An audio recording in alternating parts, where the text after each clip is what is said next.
Vou contar mais uma linda história a partir de agora. Só que eu quero fazer antes um pedido para você. Se inscreva no canal. É um gesto tão simples para você e tão significativo para o canal. Entra no canal, se inscreva, curta, põe o teu joinha, acione o sininho. Para nós isso é muito importante. O canal ganha força e muito mais histórias a serem contadas. Por favor, se inscreva no canal. Agora, prepara o coração, porque a história de hoje é linda.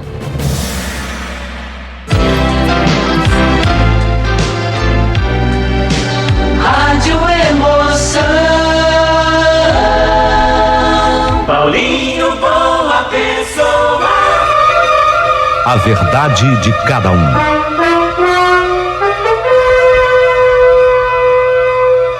Sim, meu amigo, eu tô apertando esse botãozinho da máquina do tempo e eu estou retrocedendo há alguns anos da minha vida.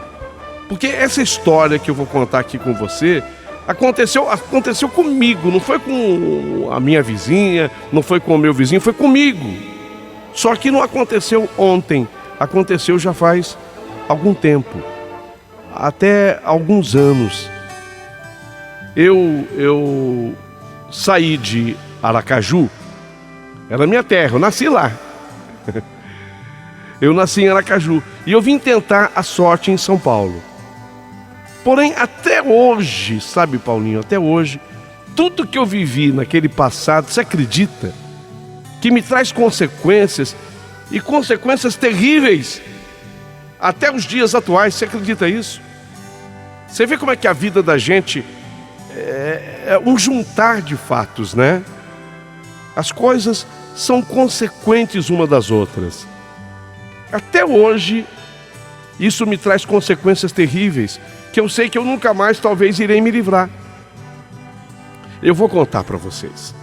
Eu vou contar nos detalhes tudo o que aconteceu, e aí vocês vão me ajudar a melhorar um pouco, quem sabe.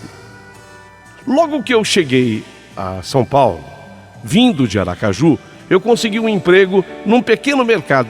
Só que eu não tinha ainda prática de açougueiro. E a pessoa falou: ó, eu estou precisando de uma pessoa para o açougue. Você é bom para aprender as coisas? Eu sou. Você é bom mesmo? Eu sou. Você presta atenção nas coisas? Presto. Eu precisando do serviço? Você sabe desossar uma carne, tirar a carne do osso, você sabe? Ó, nunca fiz não, mas eu aprendo. Eu aprendo. Então preste atenção, o açougueiro é bom. Aí o cara me chamou no canto e falou assim: o açougueiro é bom, só que de vez em quando ele dá umas mancadas aqui, entendeu? Então eu preciso de alguém que se prepare para, quem sabe, no futuro até assumir o açougue. Você presta atenção no serviço? Presto. Então presta atenção.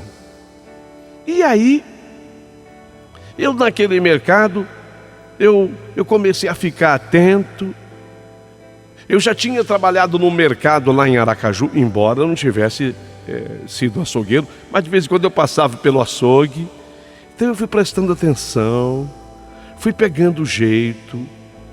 Alertado que eu fora pelo gerente de que eu deveria aprender a profissão, eu ficava ligado, treinando. E aí eu fui adquirindo aos pouquinhos a experiência, fui aprendendo a como desossar bem uma carne. Eu limpava muito bem uma carne. De repente, uma vez eu atendi lá uma cliente que era muito exigente. Ela queria que eu limpasse para ela um filé mignon. Eu me lembro que a madame queria que eu limpasse um filé mignon. Eu limpei o filé mignon, que ficou uma beleza. Ela chegou elogiando, me elogiou pro gerente. Então, olha, eu quero que ele faça a limpeza do filé mignon para mim. Então eu fui aprendendo a profissão. E na medida em que eu aprendi a profissão, o gerente, para me incentivar, ele foi melhorando para mim o meu salário, porque ele via a minha dedicação e elogio que chegava de um cliente, de outro. E aquela melhora no meu salário começou a me ajudar. Eu comecei a economizar o máximo que eu podia. Eu já tinha alugado um quartinho de uma pensão, apenas por um tempo, até eu ter a certeza absoluta de que daria certo, né? Aquele meu aprendizado de açougueiro. E assim, quem sabe, poder alugar depois uma casinha ao invés do quarto na pensão. Apesar de toda a dificuldade de início aqui em São Paulo, eu já estava bem melhor, porque eu estava me tornando um açougueiro mesmo profissional. Inclusive, se comparasse o que eu ganhava lá no Sergipe com o que eu ganhava aqui em São Paulo, o salário havia melhorado bastante. E logo, quem sabe eu pudesse conseguir um lugar melhor para poder ficar. Porque a única coisa que não estava boa para mim era morar naquela pensão. O preço que eu pagava no meu quarto realmente era barato. Só que a pensão não era legal, sabe? Não era das mais limpas. Tinha uma barata para cá, uma barata para lá. Apenas 2 banheiros para atender 10 quartos na pensão. Ali também moravam alguns rapazes da pesada, gente que mexia com coisa perigosa. Estou falando de droga. E não era difícil a pensão, às vezes, receber a visita de polícia. E você sabe, polícia é para quem precisa de polícia. Eu não sou desse time. Eu sou do time do trabalho. Eu estava treinando ela lá no açougue para ficar bom. Porque quanto melhor eu ficasse lá no açougue, mais eu ganhava. E aí eu comentava com um colega de trabalho, o Luiz. Ele trabalhava comigo no açougue. O Luiz era meu incentivador. Eu comentava com ele sobre aquela pensão. E depois de 2 meses trabalhando lá no mercado, esse meu colega, o Luiz, falou: Ô Celso, eu estava pensando numa coisa. Eu já vi que você é um cara legal. A gente trabalha junto. Você está indo bem pra caramba. O gerente só está te elogiando. A clientela aqui do mercado tem te elogiado demais como açougueiro. Pô, eu acho que tá na hora de te dar uma mão. Eu posso te ajudar. Ô Luiz, como assim? Ô Celso, no fundo da minha casa eu tenho um pequeno quartinho com banheiro. Ó, falar que ele tá novinho, limpinho é mentira. Tá precisando de uma tinta, trocar algumas telhas porque tem lá umas goteiras. E aí ele fica novo. Pelo menos você sai. Essa pensão, pelo jeito que você me fala aí, é um antro, né? É verdade. Eu me assusto muito quando a polícia vai lá. Você sabe, eu não sou disso, né? Então, vai pra lá, vai pro quartinho. Vamos fazer o seguinte: arruma você o quartinho, pinta, troca lá as telhas, aí você vai morar lá. Eu te dou uma carência, você não paga nada, vai 2 meses, tá bom pra você? Você não paga nada, você fica por conta da pequena reforma que você vai fazer. 2 meses, tá legal? Ué, tá legal. Depois você me paga. Você paga o que você paga na pensão, pronto. O que você dá na pensão, só que lá é a tua casinha, fica sendo tua casinha. Fiquei contente com a proposta do Luiz, a proposta que ele havia feito. Eu não quis nem olhar o quarto. Antes de eu ir lá na casa dele, eu já aceitei de cara. Ele ainda insistiu: não, vai olhar primeiro. Mas para mim, qualquer lugar seria muito melhor do que morar naquela pensão, especialmente porque ela era invadida por PMs, sabe? A polícia estava fazendo o trabalho dela, a polícia, mas era muito humilhante, aquela coisa do policial invadir o seu quarto. Às vezes eu estava deitado e a polícia invadia. É terrível isso. Não desejo isso a ninguém. Acabei indo com o Luiz para ver o que precisava ser arrumado no tal do quartinho. E já no dia seguinte, eu comprei a tinta, a lixa, o rolo, aquele rolo para pintar, pincel para poder pintar a janela, a porta. Vi que as telhas eram aquelas telhas de barro, mas coisa de meia dúzia de telhas quebradas só, trincadas. Problema resolvido. Aquele quartinho estava perfeito para mim. Tinha banheiro só para mim, ok. Que progresso, hein? Como eu tinha 2 meses de carência, diante da reforma que eu fiz, então eu aproveitei para comprar uma cama legal, com um belo colchão, um guarda-roupa pequenininho, mas comprei, um fogão de 2 bocas, eu comprei, uma geladeira, segunda mão, mas comprei, ainda sobrou um dinheirinho e eu comprei uma TV e um som. A minha vida estava se ajeitando, a coisa estava melhorando. E lá no mercado, eu tinha aprendido já aquela minha profissão de açougueiro, estava bom naquilo. O que tinha de cliente que pedia para eu limpar a carne, eu queria que o Celso limpasse. Ô Celso, você faz esse favor para mim? Ô Celso, você limpa para mim? Ô Celso, como é que tá o patinho? Ô Celso, como é que tá o acém? Ô Celso, e a costela? Ô Celso, tem costelinha de porco? Ô Celso, eu comecei a virar referência. Só que foi logo no primeiro dia em que eu comecei a pintar lá o meu quartinho que eu conheci a esposa do Luiz, a mulher do Luiz. E a partir daí tudo começou a acontecer. O Luiz, ele era casado com ela, mas eu sabia que ele era casado. No entanto, eu não conhecia a mulher dele. E eu era obrigado a conhecer, eu ia morar lá.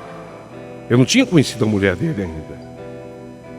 Rapaz, olha, na minha opinião, o Luiz ele era um cara normal, sabe? Eu não posso dizer que ele era feio, porque eu acho que eu sou mais feio que ele.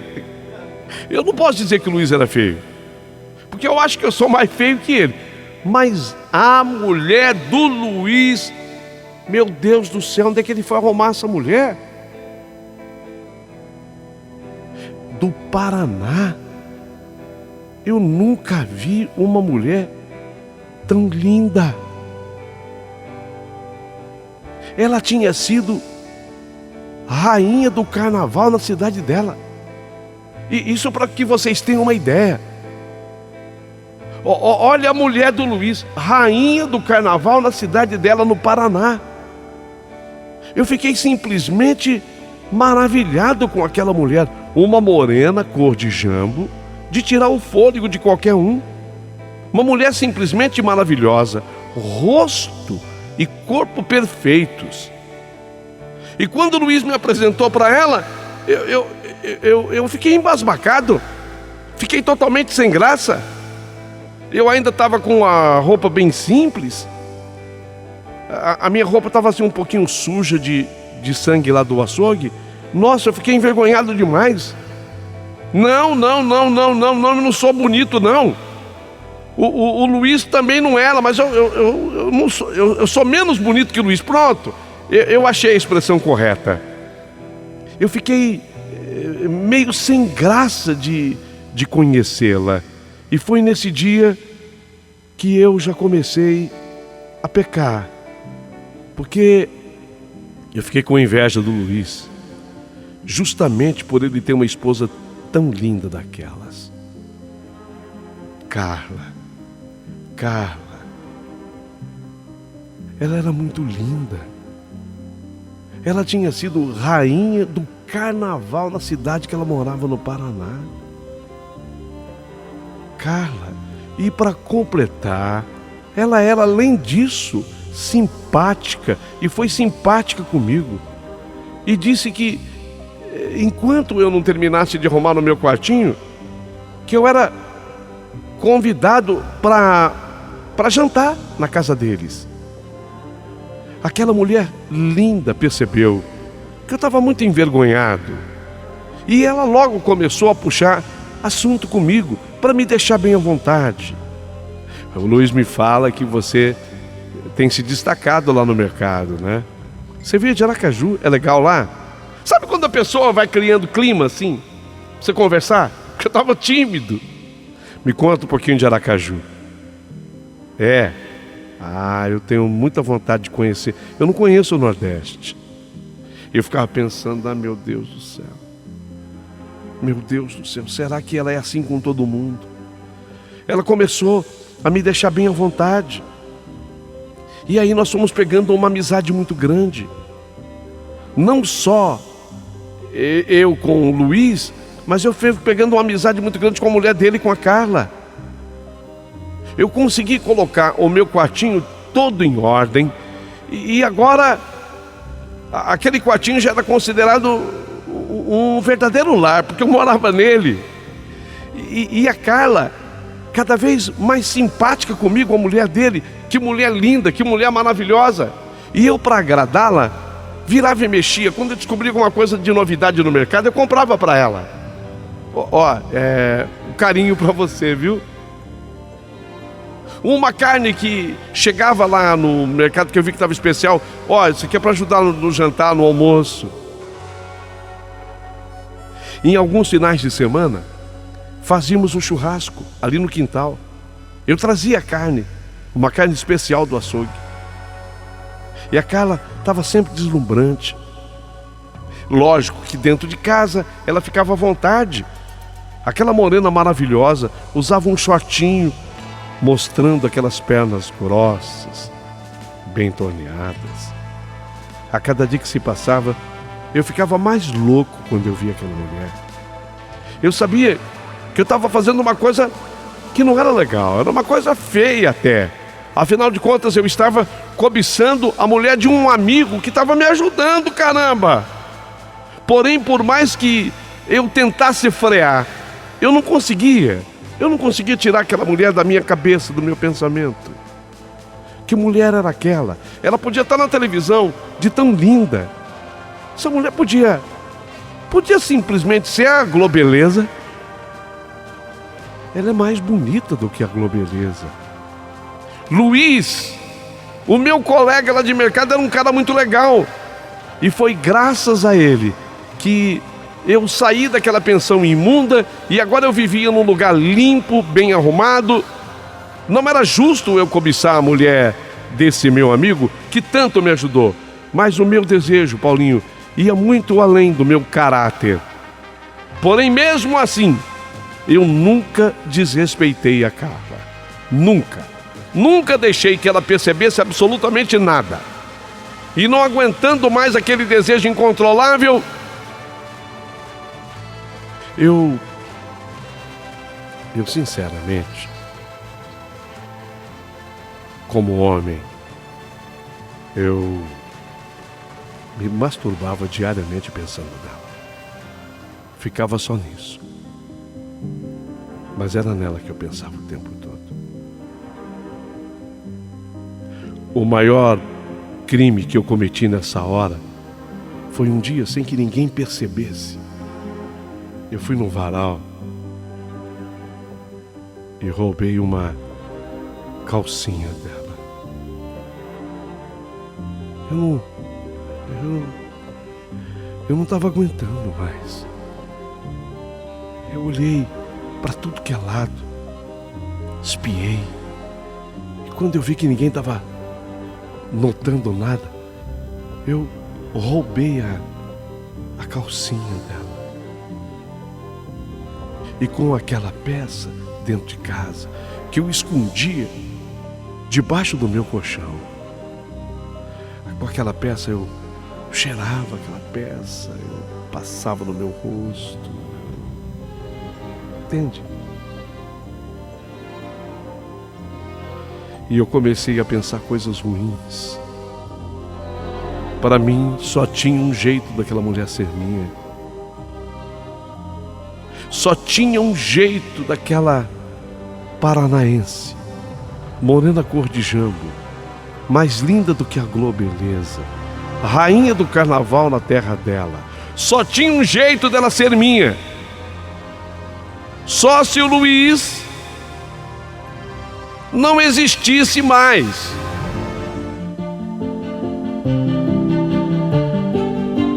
Só tinha um jeito dela ser minha, só se o Luiz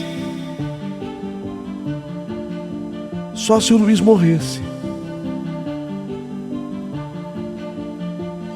E eu comecei a desejar a morte para esse meu amigo.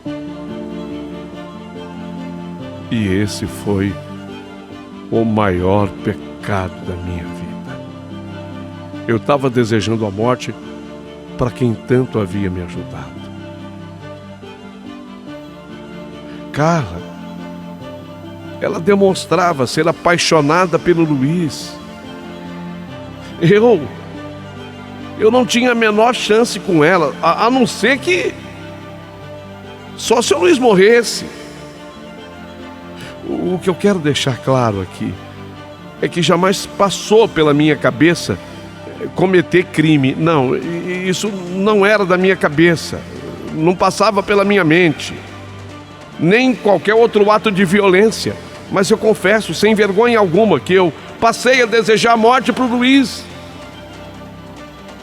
Sei lá, ele poderia morrer, atropelado, uma doença, fosse o que fosse, um assalto no supermercado. Eu não desejava nada mais a não ser que ele morresse, para que eu pudesse ter alguma oportunidade, alguma chance com a Carla. À noite, antes de dormir, eu me pegava rezando, pedindo a Deus para tirar o Luiz do meu caminho. Mas como eu sabia que Deus jamais atenderia um pedido desses, eu sabia que Deus não ia me atender nisso. Então um dia eu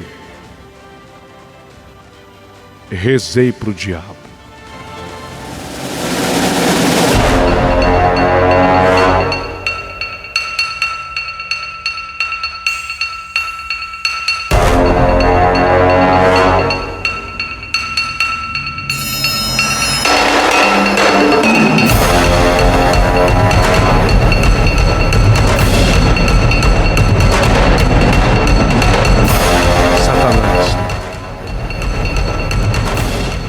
Satanás, você é o dono da morte, né? Já que você é o dono da morte, leva o Luiz.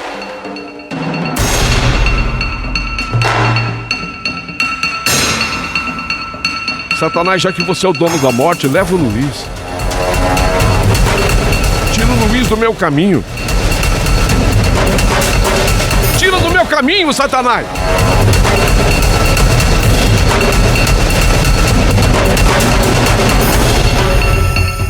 E foi justamente quando eu comecei a fazer isso que coisas estranhas começaram a acontecer comigo. Coisas estranhas começaram a acontecer.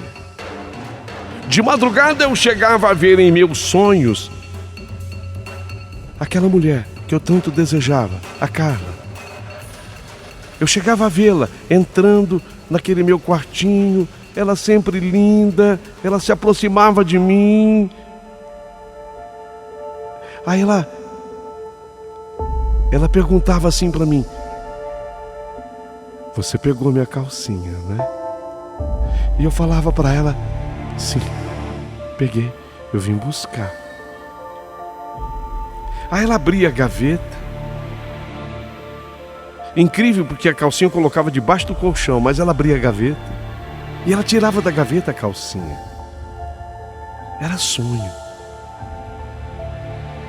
Aí ela fechava a calcinha na mão, se aproximava de mim, com a calcinha na mão, começava a me beijar ardentemente. Mas assim que isso acontecia, era como se meu corpo começasse a pegar fogo. Mas fogo mesmo, literalmente falando, pegava fogo meu corpo. Eu sentia como se estivesse em chamas, como se eu estivesse dentro de uma fogueira. E aí eu sentia a pele queimar naquela brasa, naquela fogueira, e eu acordava assustado. Essa minha obsessão pela Carla foi se tornando tão doentia que eu já não ligava mais para o meu caráter, não. Eu comecei a procurar pessoas que talvez pudessem fazer algum trabalho pesado. Magia negra, tô falando. Eu pegava o nome e eu pedia para tirar o Luiz do meu caminho.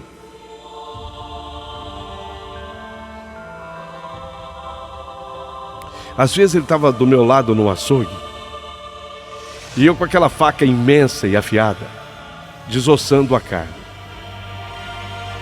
Ele estava assim do meu lado, sabe, rindo comigo, conversando comigo. Eu pensava assim: caramba, Celso, é só você deixar a faca escapar desse osso e bater nele sem querer. Essa faca entra como se fosse ele manteiga, de tão afiada que ela tá. Vai, vai, vai, Celso, vai, faz isso. Ô Celso, eu vou deixar pra você lá. Aí ele quebrava o clima.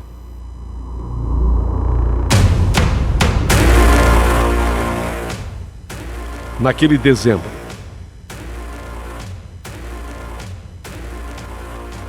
naquele dezembro, 4 dias antes do Natal, o Luiz estava trocando o chuveiro da sua casa quando ele recebeu uma descarga elétrica que foi multiplicada não sei por quanto, porque ele estava numa poça d'água, ele estava descalço.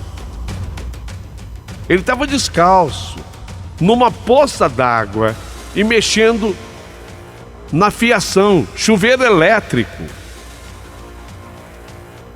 Ele errou na hora de mexer num fio e ele recebeu uma descarga elétrica que foi multiplicada, porque essa descarga elétrica se multiplicou porque ele estava com os pés dentro da água.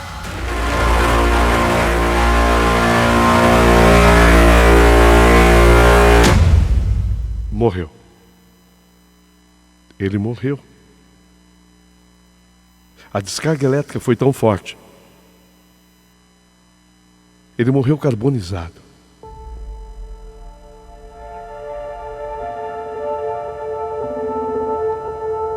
Eu só escutei o grito da Carla, que até hoje ecoa no meu ouvido.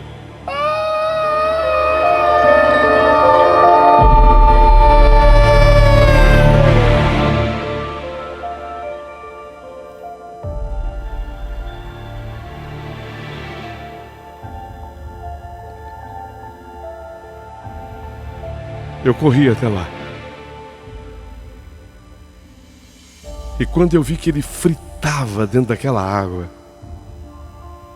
eu abracei a Carla e disse a ela: não toca. Não toca.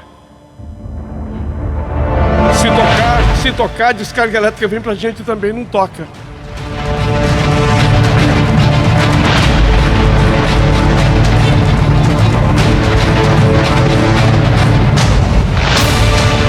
Aquilo era o que eu mais queria.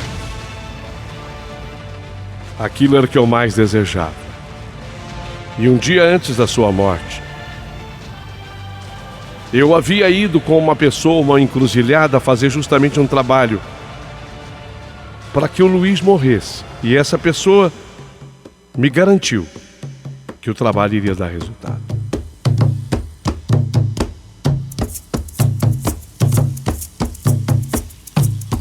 Eu achava que agora meu problema estava resolvido. Porém, meu problema só estava começando. Foi a partir da morte do Luiz que aqueles sonhos que eu tinha com a Carla começaram a se tornar cada vez mais frequentes. Só que agora eu via nitidamente ela entrando no meu quarto, linda como sempre. Ela fazia do mesmo jeito, sabe? Perguntava onde estava a calcinha, pegava na gaveta, fechava na mão. Ela fechava a calcinha na mão direita. A calcinha cabia na palma da mão dela. Só que agora ela vinha até onde eu estava, no sonho. Isso tudo que eu estou falando para vocês é no sonho. Só que agora ela vinha até onde eu estava e ela se deitava na cama. Quando ela se deitava na cama, ela se transformava numa criatura aventura, numa criatura que eu nem sei como descrever. E ela então me segurava na cama com muita força, se transformava em fogo, e eu morria queimado. Eu morria queimado e eu dava o mesmo grito que ela dera quando aconteceu o pior com o marido dela.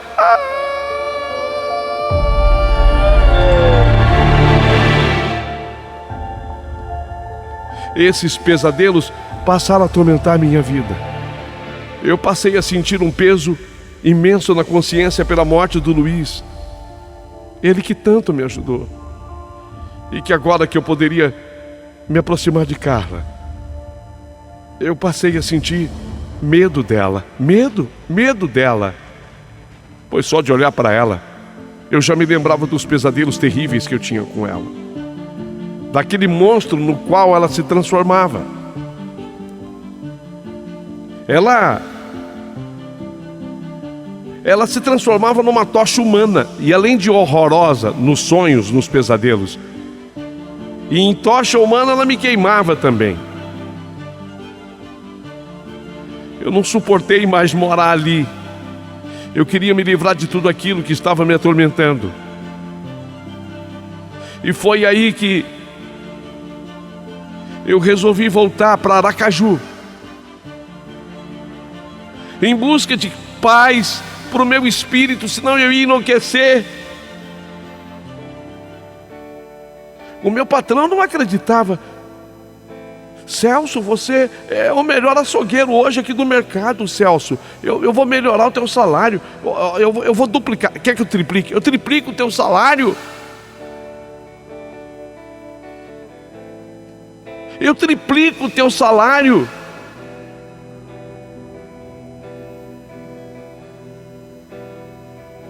Não, eu tô indo embora. Eu tô indo embora, tô voltando para minha terra. Só que os pesadelos, mesmo eu voltando para Aracaju, com todas essas propostas, não pararam de acontecer. Passei desde então a tratamento psiquiátrico. Até hoje eu vivo à base de calmante. Até hoje sou perseguido por esses pesadelos terríveis.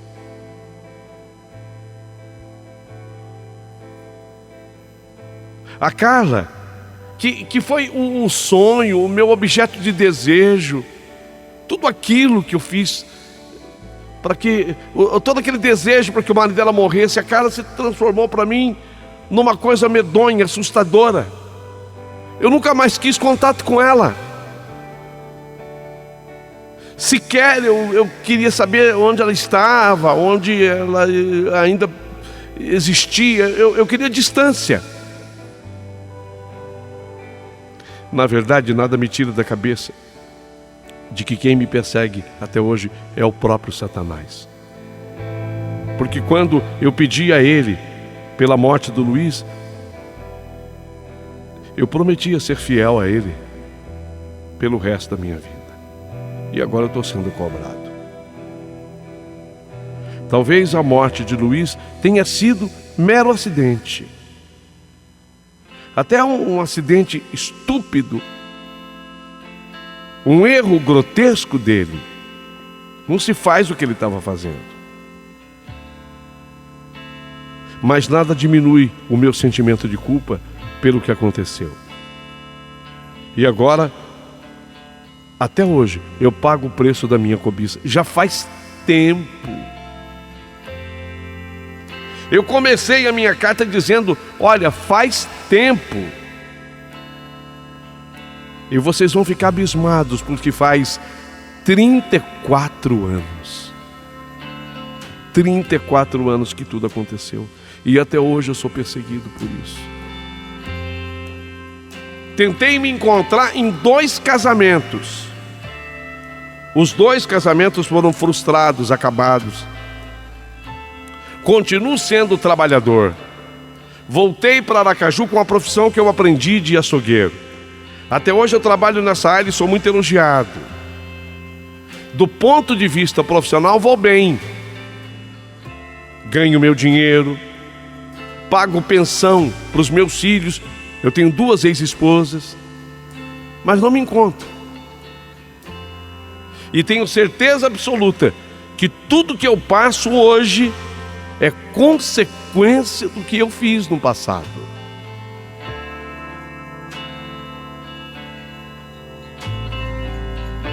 Eu ouço você via internet, pelo YouTube. Eu amo esse teu canal. Eu ouço você aqui em Aracaju. Eu não sei onde é que você vai encaixar a minha história. Se na história da meia-noite, se nas histórias normais que você conta. Eu só quero que você me encaixe no teu canal, porque eu preciso ouvir a opinião das pessoas. Eu gostaria que as pessoas falassem comigo. De repente, quem sabe, uma pessoa que tenha passado por isso, como é que foi que ela se livrou disso?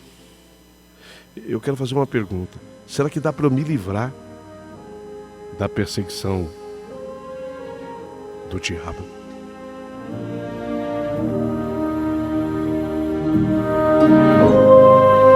Será que dá? Vou ficar atento a todas as opiniões a partir de agora.